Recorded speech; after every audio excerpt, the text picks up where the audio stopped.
సంత్ శ్రీ సేవాలాల్ మహారాజ్ జయంతి వేడుకల్లో పాల్గొన్నారు సీఎం రేవంత్ రెడ్డి. అన్ని రోడ్లు లేకుండా ఏ తండా ఉండకూడదని, ఏ రాష్ట్రంలో అన్ని తండాలకి బీటీ రోడ్లు వేయాలని అధికారులను ఆదేశించారు సీఎం. ప్రతి తండాలో ప్రభుత్వ స్కూల్ కూడా ఏర్పాటు చేస్తామని సీఎం ప్రకటించారు.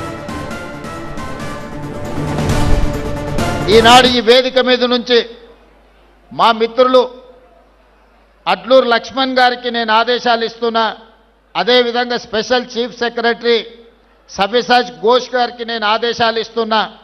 తెలంగాణ రాష్ట్రంలో ఉన్న అన్ని తండాలకు బీటీ రోడ్లు వెయ్యాలి అని నేను ఆదేశాలు ఇస్తున్నా. ఈనాడు మా లంబాడ యువకులు చైతన్యంతో వివిధ జిల్లాలు వివిధ రాష్ట్రాలకు వెళ్ళి వ్యాపారాల రూపంలో ఆర్థికంగా ఎదిగినరు. తండాలో ఉన్నవాళ్ళు సైకిల్ మోటార్లు కొనుక్కున్నారు, బయటకు వచ్చిన వాళ్ళు కార్లు కొనుక్కున్నారు.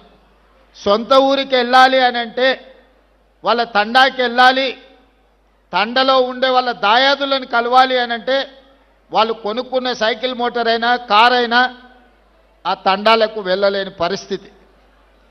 వాళ్ళు బయట ఎంత గొప్పగా రాణించినా సొంత ఊరికి వెళ్ళి సొంత వాళ్ళని కలవాలనుకున్నప్పుడు రహదారులు లేని పరిస్థితి ఈరోజు మన రాష్ట్రంలో ఉంది. అందుకే స్పష్టమైన ప్రణాళికతోని నేను చీఫ్ సెక్రటరీ గారికి ఇన్స్ట్రక్షన్స్ ఇస్తున్నా. ప్రతి తండాలో పాఠశాల ఉండాలి, పాఠశాల భవనానికి మీరు ఏర్పాట్లు చేయండి. దాదాపుగా కొన్ని వేల గ్రామ పంచాయతీలను గత ప్రభుత్వం చేసినా అన్నది, కానీ ఏ గ్రామ పంచాయతీలో గ్రామ పంచాయతీ భవనం లేదు. గ్రామ పంచాయతీ భవనం లేకుండా గ్రామ పంచాయతీ సర్పంచ్ ఎవరైనా గిరిజన సోదరుడే అవుతాడు. అది గూడాలు కావచ్చు, తండాలు కావచ్చు.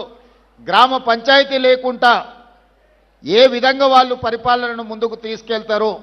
అందుకే గిరిజన గ్రామ పంచాయతీలో రాష్ట్రంలో ఎన్నుంటే అన్ని గ్రామ పంచాయతీ భవనాలు నిర్మించడానికి మీరు ప్రణాళికలు సిద్ధం చేయండి.